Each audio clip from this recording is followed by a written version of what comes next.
សួស្តីបងប្អូនទាំងគ្នាសូមស្វាគមន៍សាជាថ្មីមកកាន់ Channel Visible Life បាទថ្ងៃនេះមានវីដេអូមួយទៀតចង់បង្ហាញបងប្អូនឃើញពីរបស់បុរាណទៀតហើយបងប្អូនបាទរបស់បុរាណនេះគឺម៉ូតូគប់ផែនដីសេរីចាស់គប់ផែនដីសេរីចាស់នេះសល់ពីយូរមកហើយដែលនេះជាម៉ូតូរបស់ខ្ញុំផ្ទាល់បងប្អូនគិតទៅវា20ឆ្នាំជាងហើយដែលខ្ញុំទិញប៉ុន្តែម៉ូតូនេះវាមិនមែនជាម៉ូតូដែលផលិតនៅសម័យបារាំងទេវាផលិតក្រោយសម័យបារាំងអញ្ចឹងណានៅក្នុងម៉ូតូគប់ផែនដីសេរីចាស់ហ្នឹងវាមានសារធាតុមួយយ៉ាងនៅក្នុងបេនសាំងរបស់វានៅខាងក្រោមកែបអញ្ចឹងនៅក្រោមកែបហ្នឹងវាមានកន្លែងកុងទ័រសាំងក៏ដូចជា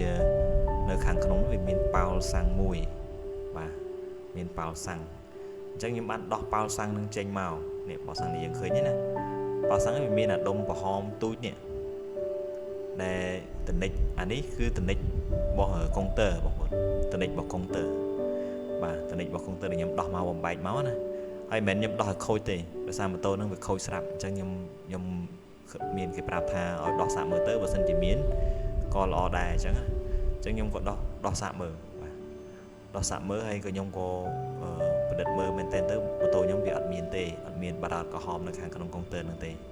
បារ៉ាតក្រហមដែលយើងឃើញហ្នឹងគឺភាគច្រើននៅក្នុងកុងទ័រម៉ូតូសេរីចាស់នៅក្នុងកុងទ័រម៉ាស៊ីនភ្លើងសេរីចាស់នៅក្នុងទូទស្សន៍សេរីចាស់អីចឹងណាអញ្ចឹងវាមានដូចយើងឃើញទឹកក្រហមនៅខាងក្នុងហ្នឹងហ្នឹងគេហៅទឹកបារ៉ាតបងប្អូនទឹកបារ៉ាតក្រហមណាបាទដែលភាសាអង់គ្លេសគេហៅ red mercury ហ្នឹងគឺគេទិញបងប្អូនគេទិញក្នុងតម្លៃមួយមិនដឹងប្រហែលទេខ្ញុំមិនមែនជាអ្នកលក់ទេបាទខ្ញុំឃើញបរទេសគេទិញទៅខ្ញុំក៏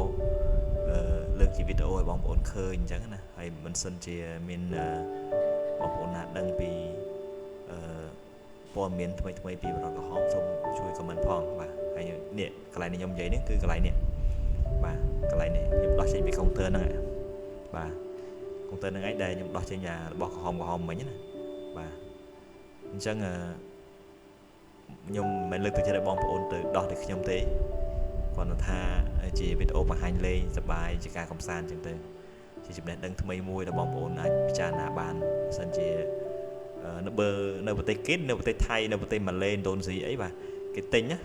គេទិញបរិបទក្រហមហ្នឹងហើយខ្មែរយើងបើសិនជាមានឯកសារត្រឹមត្រូវក៏គេយកដែរបាទប៉ុន្តែខ្ញុំសូមនិយាយថាខ្ញុំមិនជាអ្នកលក់ឬក៏អ្នកទិញទេខ្ញុំគាត់តែជាអ្នកផ្ដល់ព័ត៌មានឲ្យបងប្អូនបានឃើញតែប៉ុណ្ណោះទេបាទហើយបរិបទក្រហមវានៅខាងក្នុងហ្នឹងធម្មតានេះកុងតនិចកុងទ័ររបស់យើងវាមានប្រហោងអញ្ចឹងណាហើយបើតួសេរីចាស់វាមានប្រហោងខាងក្នុងហើយវាមានបំពង់ដូចយើងមានកែវទូចបំពង់កែវទូចស្មើនៅខាងក្នុងហ្នឹង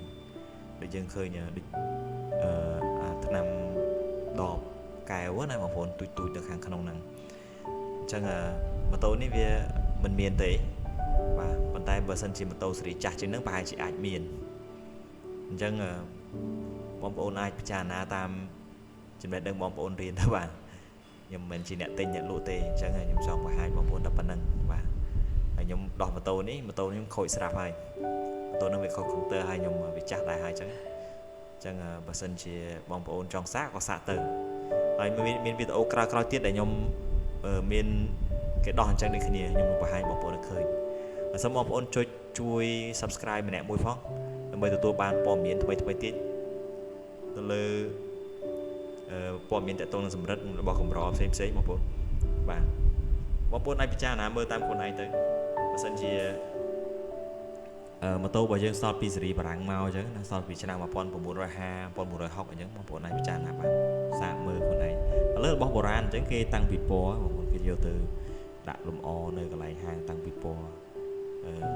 សារ៉ាំទីតាំងពីពណ៌កន្លែងដូចជាហាងកាហ្វេហាងអីអញ្ចឹងប៉ុន្តែរបស់អស់ហ្នឹងនៅតែមានតម្លៃហ្នឹងបងប្អូនខ្ញុំទទួលបានព័ត៌មានថាដូចជានៅខាងប្រទេសម៉ាឡេឬក៏សិង្ហបុរីអញ្ចឹងណាគេនៅតែមានទិញមានអីអញ្ចឹងទៅបាទមានទិញមានអីអញ្ចឹងទៅតែខ្ញុំមិនច្បាស់ទេថាទិញតម្លៃប៉ុណ្ណាប្រហែលដោយសារតែខ្ញុំមិនបានយកព័ត៌មានហ្នឹងជាផ្លូវការមកទេបាទសូមអរគុណសូម